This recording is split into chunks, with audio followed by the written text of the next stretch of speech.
Bible நாட்டில் முழங்கிய கீதை, கென்யாவில் ஒரு குருஷேத்திரம், பகவத்கீதை மீது சத்தியம் செய்த தலைவர்.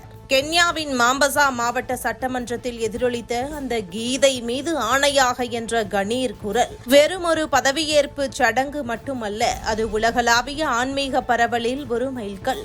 60% கிறிஸ்தவர்களும் 38% இஸ்லாமியர்களும் வாழும் ஒரு நிலப்பரப்பில் வெறும் 0.5%க்கும் குறைவான இந்துக்களை கொண்ட ஒரு சூழலில் இளம் சட்டமன்ற உறுப்பினர் கெல்லி கலேப் பகவத்கீதையின் மீது கை வைத்து சத்தியம் செய்தது உலகத்தையே வியப்பில் ஆழ்த்தி இருக்கிறது. இது மத எல்லைகளை கடந்து கீதை ஒரு வாழ்வியல் வழிகாட்டியாக அங்கீகரிக்கப்படுவதை உறுதிப்படுத்துகிறது. ஆப்பிரிக்க மண்ணில் ஒலித்த இந்த மந்திர சொற்கள் இந்திய கலாச்சாரத்தின் விழுமியங்கள் எவ்வளவு தூரம் வேரூன்றி இருக்கின்றன என்பதற்கு சான்று.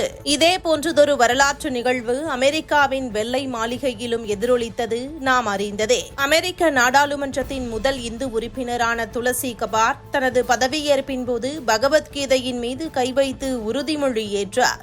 NDA கூட்டணியின் தேர்தல் பரப்புரையை துவக்க சங்கம் வளர்த்த மதுரை மாநகருக்கு வருகை தரும் நம் பிரதமர் திரு நரேந்திர மோடி அவர்களை வருக வருக என வரவேற்கிறேன். ஒரு காலத்தில் மேற்கத்திய நாடுகளுக்கு அந்நியமாக தெரிந்த கீதை இன்று வல்லரசு நாடுகளின் சட்டசபைகளில் அதிகாரப்பூர்வ அங்கீகாரத்தை பெற்றுள்ளது. அவரை தொடர்ந்து இந்திய வம்சாவளியைச் சேர்ந்த பிரமிளா ஜெயபால் போன்றோரும் தங்களது கலாச்சார அடையாளத்தை முன்னிறுத்தி பதவியேற்றதும் குறிப்பிடத்தக்கது. பிரிட்டன் அரசியலிலும் இந்த புரட்சி தொடர்ந்தது. அந்நாட்டின் பிரதமராக இருந்த ரிஷி சுனக் தனது பதவியேற்பு விழாவில் பகவத்கீதையை கையில் ஏந்தி உறுதிமொழி ஏற்றது மட்டுமல்லாமல் தன்னை ஒரு பெருமை மிக்க இந்துவாக உலகிற்கு அடையாளம் காட்டிக் கொண்டார்.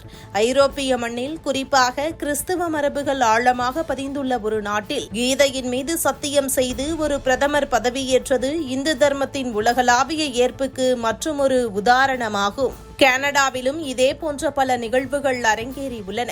அங்கும் இந்திய வம்சாவளி அமைச்சர்கள் மற்றும் நாடாளுமன்ற உறுப்பினர்கள் கீதையின் போதனைகளை தங்களது வாழ்வின் அஸ்திவாரமாக கொண்டு பொதுப்பணியில் ஈடுபடும் போது அதன் மீதே சத்தியம் செய்கிறார்கள்.